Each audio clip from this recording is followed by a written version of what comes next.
linggo sa mabuting balita, si Jesus ay nagbalik sa kanyang sariling bayan.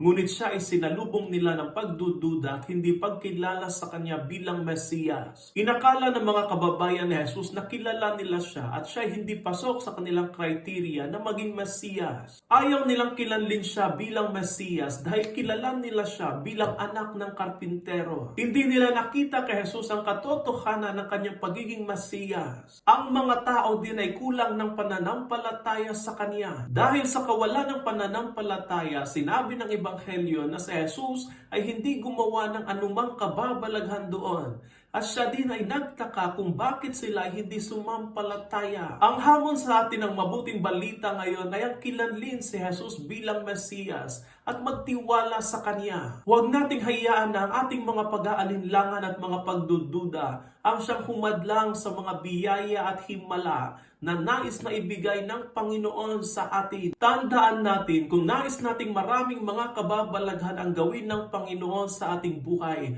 palakasin natin ang ating pananampalataya. Dahil wala tayong pagpapala kung wala tayong pananampalataya.